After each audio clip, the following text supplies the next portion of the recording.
analisar o formato do corpo de alguém fala sobre como funciona a mente dessa pessoa?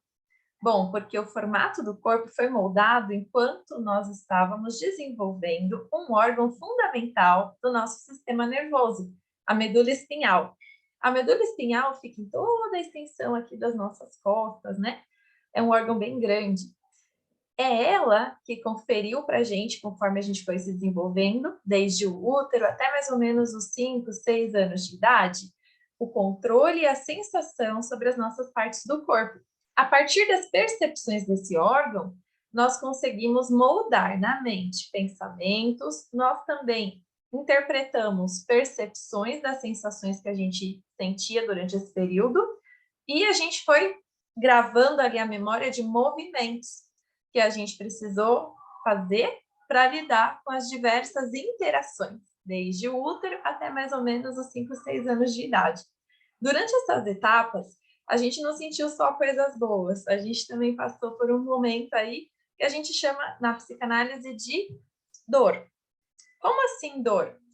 Foi uma percepção negativa e a gente reagiu a essa percepção negativa conforme o que a gente processou ali. Então, por exemplo, durante a fase uterina, por diferentes motivos, pode ser que lá dentro do útero a gente possa ter processado a sensação de rejeição. E por conta disso, qual foi o movimento aprendido? Eu vou me contrair, eu vou me esquivar aqui para eu incomodar o menos possível. E com isso, o formato do corpo fica como? Mais esguio. Quando a pessoa tem predominância, passou muito tempo sentindo essa sensação negativa. E quando a sensação negativa foi o abandono? Aí você vai notar formatos mais arredondados. Por quê? Porque a fase onde a gente pode ter processado o abandono é a fase da amamentação. Nessa fase, nós dependemos da nossa mãe para tudo e principalmente para nos alimentar. Então, pode ser 5 minutos que a mãe passou longe da gente, mas como a gente não tem noção de tempo nessa fase, que a gente está amamentando, um pouquinho que ela passa longe da gente, a gente já interpreta ali como estou desamparado, não tem ninguém para cuidar de mim. E aí, com isso, a estratégia é formar ali aquele formatinho mais redondo, mais simpático, mais atraente, né? Para alguém querer cuidar. Já viu que tudo que é redondinho atrai? Além disso, a personalidade fica assim, chama um pouquinho mais de atenção. Você vê que aí nessa fase que a gente aprende a vocalizar, a gritar, a chorar de diferentes formas, né? Para conseguir dar a entender o que a gente quer. Depois, na próxima fase, a gente passa a interagir com outras pessoas além da mãe. E aí, durante essas interações, a gente pode começar a perceber que algumas pessoas tratam a gente como um brinquedo. Parece que enquanto a gente está servindo para algum objetivo daquelas pessoas, elas estão ali com a gente. Depois, elas deixam a gente de lado. Nessa hora, a gente se sente como usado, manipulado.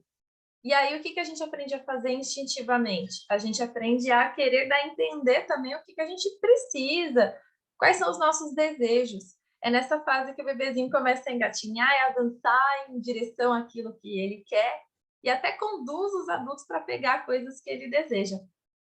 Aí a gente aprende a negociar. Em outra fase, nós podemos nos sentir humilhados, porque começamos a ter o controle dos esfínteres, mas isso é bem gradual. Então, enquanto a gente ainda não tem o controle total dos esfínteres e já começa o nosso desfraude, pode ser que a gente faça cocô nas calças. E aí, depois que a gente fez o cocô nas calças, a gente começa a perceber a decepção das pessoas ao nosso redor, porque a gente não avisou, porque fizemos alguém passar vergonha. Então, a sensação é, fui exposta e humilhada. Poxa, né? Foi exposta aqui a minha merda, perdão a palavra. Então, a gente aprende a se conter, a gente aprende a se segurar, a conter aquela sensação que tem dentro da gente, e a gente começa a aprender esse movimento para segurar choro, para segurar a explosão de raiva, que a gente pode ter também às vezes. A gente aprende a se conter para evitar desagradar. Porque quando a gente desagrada, a gente é severamente humilhada, segundo a nossa percepção. Certo? Então, a pessoa que passou pela fase do desfraude e sentiu mais essa sensação de decepção do ambiente, ela aprende a se segurar e ela aprende também a contar os passos dela, planejar, torna-se uma pessoa bastante planejadora e cautelosa. Numa outra fase, Quais são os formatos? Só para relembrar que eu estou falando de formato do corpo também. Formato do corpo da pessoa mais negociadora é mais triangular, é tipo um triângulo invertido. Agora, olha que diferente, o formato do corpo da pessoa que passou pela fase do desfraude, se segurando, tendo que segurar ali, né, a energia, você vai notar assim tensão, ó, tensão, você vai notar formatos mais quadrados. Por último, tem as pessoas que têm um corpo mais curvilíneo, né, mais cheio de tônus muscular bem definido e contornos simétricos. Parece até perfeita essa pessoa. Quando tem a predominância, né, desses contornos simétricos e tônus muscular, parece até um ser humano perfeito. Essa é a intenção do sistema nervoso dessa pessoa, simular, né, que é uma pessoa quase perfeita. Por quê? Porque a dor que essa pessoa passou por volta ali dos 5, 6 anos de idade é que ela tentou tanto moldar ali um jeito mais agradável de ficar próximo do seu primeiro amor. Quem é o primeiro amor da menina? Durante os 5 anos, mais ou menos, de idade, você vai notar que as meninas tentam ficar um pouco mais próximas do pai. Por quê? Porque quando a gente começa a enxergar o mundo em pares, aí nessa fase, a nossa medula espinhal já está ali, já a mielinização dela já está se completando, e a gente já começa a ter o controle e sensação até da parte reprodutora. Então, o que que acontece? A gente começa a perceber que existe menino e menina. Então, no caso da menina, a gente acaba tendendo a ficar tentando, né, um vínculo maior com o pai, ou desejando esse vínculo caso o pai não esteja presente. E no caso do menino, ele tenta fazer essa conexão, né, de vida, ser o companheirinho, o heróizinho da mãe, ou deseja isso, caso também essa mãe não seja tão presente em sentido físico ou emocional. Aí é que vem a primeira decepção amorosa, né? Porque a gente percebe que os nossos progenitores não são nossos, eles não vão estar lá 100% para dividir a vida com a gente. A gente vai precisar buscar um par para a gente, porque aquele par já tem dono. A mãe já tem o pai já tem a mãe, né? Então, veja só. Aí a gente aprende que a gente foi dentro de um triângulo a ponta fraca, a gente foi a opção inferior. Então, a partir disso, o nosso sistema nervoso ele vai criando esquemas, tanto na mente como no corpo, mas competitivos. O que é competitivo? Não é querer ser mais que os outros, mas é querer mostrar que, olha, em relação aos outros, eu também sou uma opção boa. E ao meu ver, na minha percepção, eu sou a melhor opção. Então, essa pessoa, ela tenta vencer todas, assim, inconscientemente. Ela é aquele aluno que não aceita a nota baixa, é aquela pessoa que quer ter o corpo bem perfeito, né? Que desde criancinha já é vaidosa, que gosta, né? De ser elogiada por quem ela é e pelo que ela faz. Então, são esses 5 tipos de esquemas que a gente pode notar nos 5 tipos de pessoas com corpos aí bem marcados, né? O corpo mais esguio, o corpo mais redondinho, o corpo mais triângulo invertido, quadradinho e curvilíneo. Aí eu expliquei brevemente que cada uma dessas pessoas passou ali por uma sensação marcante na primeira infância e por isso desenvolveu competências para lidar com aquela sensação ruim que foi tão marcante na primeira infância. Mas aí, legal escutar toda essa explicação, mas para que isso me serve? Veja só, se você tivesse um mapa com toda a explicação do que realmente te afetou, do que você guardou aqui na sua mente e no seu coração, e que por isso, por você ter guardado essas sensações ruins, você toma decisões no piloto automático só para fugir dessa dor. Quando a gente toma decisões no piloto automático, isso significa que aquelas percepções lá da primeira infância, quando eu estava sofrendo as dores, ainda são as percepções que eu tenho hoje, que eu não desenvolvi as competências que eu deveria ter desenvolvido para lidar, né? Que as dores sempre vão estar. A gente pode, em alguns momentos, não se sentir encaixado num lugar, a gente pode se sentir sozinho, pode ser que a gente ache que alguém está se aproveitando da gente, pode ser que a gente tenha medo de ser exposta e humilhada, deteste improvisar, porque improviso parece que, né, vou sofrer ali uma humilhação, uma crítica. E pode ser também que a gente odeie ser comparada com outra pessoa. E são coisas que acontecem. Só que daí, se a gente não desenvolve as competências, né, das habilidades que a gente adquiriu inconscientemente na primeira infância, a gente reage a toda essa situação como criança. Aí, em vez de, por exemplo, fui comparada, em vez de eu ativar a minha proatividade, a minha agilidade, para eu responder aos meus problemas de forma responsável, o que eu vou fazer? Vou puxar o tapete do outro, vou demonstrar que o outro é pior do que eu. Não é uma atitude infantil essa? Pois é, isso que acontece quando a gente não desenvolve o recurso desse lado nosso que se sentiu comparado. E se eu me sentir sozinha e não tiver desenvolvido a comunicação? Aí eu não vou dar conta de contar para ninguém como é que eu me sinto. E aí eu vou ficar com a minha dor sozinha, para mim mesma, vou ficar engolindo choro, vou comer e vou engordar. Já viu que isso acontece com muitas pessoas? E se eu não tiver dado conta de desenvolver os recursos de articulação e negociação? Aí, quando eu me sentir passada para trás, quando eu achar que alguém está querendo se aproveitar de mim, eu vou virar o muro, eu vou ficar na defensiva, e se as coisas não forem feitas do meu jeito, também não vão acontecer. Então, percebe? Os comportamentos infantis, eles escondem as percepções erradas que a gente teve lá na primeira infância.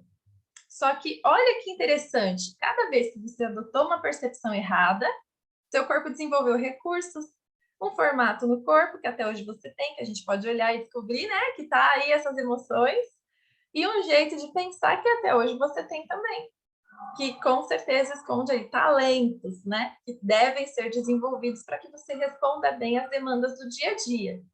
Então, como que a gente sabe disso? A gente analisa 6 partes do corpo, que é o formato da cabeça, dos olhos, da boca, do tronco, do quadril e das pernas. E aí eu coloco tudo isso num mapa, que a gente chama de mapa de caracteres. Eu vou mostrar para vocês aqui um mapa de caracteres para você ver como é que é. Aí, prontinho. Que aí, para não expor ninguém, você vai ver o meu mapa de caracteres, né? Você vai conhecer aqui a Thaís. Olha só, aqui a gente pode ver a linha da cabeça, dos olhos, da boca, do tronco, do quadril e das pernas. Então, o analista, ele pegou ali toda a informação a meu respeito através do formato, da expressão e da sensação, de 0 a 10. Quanto foi que ele viu ali de cada uma das coisas, né? Na linha do E, que é o formato do corpo chamado na psicanálise de esquizoide, são contabilizados tudo que é visto de alongado, de desconectado, de ossinho, de pouca carne mesmo. No lado O, é contabilizado tudo que é redondinho, tudo que parece infantil, que atrai de uma maneira assim, carinhosa. No lado do P, que é o lado psicopata, né, que são os nomes da literatura psicanalítica e bioenergética, não tem a ver com psicopata clínico, importante ressaltar. Todos os formatos triangulares, triangulares e com alguma sensação de avaliação e avanço. Depois, no lado M, a gente vai ver todos os formatos quadrados ou sensação de tensão, tensão ou peso. Peso, assim, tipo, calombinho nas costas conta, por exemplo, aqui no masoquista. Masoquista é outro nome da literatura bioenergética e psicanalítica. E o lado rígido, que também faz parte aí dessa literatura, não tem nada a ver com o que você já ouviu em filmes, né? Não faça associações. Todos os formatos simétricos, então corresponde a todos os formatos simétricos e harmônicos, com contornos bem delineados. Então, veja só, aqui na mistura total, deu que eu sou uma pessoa distribuída, eu tenho um pouquinho de cada um das dores, né? Passei aí pela fábrica absorvendo um pouquinho de cada uma das dores da primeira infância, e isso é um bom sinal, eu tenho um pouquinho de cada recurso. A força está em combinar tudo isso para eu atingir objetivos. Mas olha que tem um que sobressai, que é o amarelinho. Então, esse daqui sendo maior, me dá a entender que, mesmo que eu tenha que negociar, que seja muito bom que eu execute, né, tarefas que me deixam motivada, que eu tenha que ficar um pouquinho sozinha para ter ideias, mas eu preciso estar conectada às boas sensações, a bons sentimentos, a boas pessoas. Senão, eu perco a capacidade de comunicação. Então, olha que esse gráfico ele direciona você para entender como você pode guiar a sua vida em sentido profissional. Por exemplo, aqui de cara a gente vê que eu tenho, olha só, os 3 primeiros são relacionados à comunicação e ideias. Então, dá para ver de cara que se eu for paga para direcionar através das minhas ideias e falar disso com as pessoas, convencê-las, esse é o lado onde eu vou ter mais sucesso. Essa parte aqui, ó, entre lilás e vermelho, é a parte da ação, da força física, aí dá para ver que minha força física é média, né? Então, eu preciso realmente estar motivada e ser assertiva, fazer o essencial. Para eu conseguir fazer o essencial, então, aí eu preciso levar em consideração aqui outras coisas. Olha que legal que a gente tem aqui. Aqui a gente consegue ver o quanto a pessoa pode ter de necessidade de controle, quanto pode ser a necessidade de perfeição da pessoa, o quanto ela tem de ambição. O que é ambição? Desejo de começar uma coisa e ver ela terminada. Então, aqui dá para ver que as minhas necessidades de controle e de que deem certo as coisas são altas, né? Mas não necessariamente eu sou uma pessoa que gosta tanto de perfeição, é médio. Então, tipo, o feito é melhor do que o perfeito no meu caso. Qual o melhor ambiente para mim, já seja pessoal ou profissional? Olha aqui, 72% de mim tem necessidade de estar com pessoas. Então, isso significa que se eu estiver numa profissão onde eu fico o dia inteiro fechada sem conversar com ninguém, certeza que eu vou me sentir desamparada e tem grande chance de eu me sentir tão sozinha que eu queira me preencher com comida, né? Com comida ou até com relacionamentos que não valem a pena só para eu não ficar sozinha. Falando disso, dá para ver o tanto da dependência emocional. Essa métrica, os 50%, de onde que a gente tirou? A gente contabiliza os traços que a dor deles tem a ver com a interação dos outros. Então, aqui a gente está somando o traço oral, o traço masoquista e o traço rígido, que são os lados nossos que se sentiram sozinhos, humilhados ou comparados a uma outra pessoa. Então, olhando para isso daqui, tem 50% de chance de eu colocar na frente os outros, o que os outros pensam, o que vão dizer, caso eu tenha dúvida se eu vou agradar ou não. Então, olhar para essa métrica ajuda a responder perguntas como: por que eu me travei nesse projeto? Por que eu estava indo tão bem, de repente está tudo dando errado? Ah, olha só, tenho medo de perder uma relação importante, tenho medo de decepcionar pessoas que tinham uma ideia assim de mim. E agora? O que eu vou fazer? Eu vou me deixar guiar por isso, por esse medo de desagradar? Ou eu vou desenvolver competências aqui para eu conseguir chegar no objetivo que eu realmente quero? Para eu chegar a conquistar os meus objetivos, veja só, eu tenho que seguir uma linha mais racional, porque 62% de mim é mais racional, e, ao mesmo tempo, eu preciso desenvolver habilidades para conseguir colaboração. Veja, minha comunicação sempre tem que estar muito bem alinhada, muito bem desenvolvida, porque dá para ver aí, ó, como mencionamos, que a força física não é o meu dom natural. 33% de mim está pronto para executar, ou seja, eu tenho memória muscular ali, ó, para fazer, para suportar, para acontecer. Mas 67% de mim é do mundo do pensar e do sentir. Então, eu vou funcionar sempre muito melhor com o auxílio de outras pessoas, com parceiros. Então, olhando para cá, o que a Thaís precisa desenvolver, tanto nos negócios como na vida? A comunicação. A comunicação é, assim, o que eu sempre tenho que estar desenvolvendo, todas as competências, né, socioemocionais ligadas à comunicação. Então, veja que a partir de um gráfico, quanta informação você ficou sabendo a meu respeito, hein? Você pode saber tudo isso a seu respeito.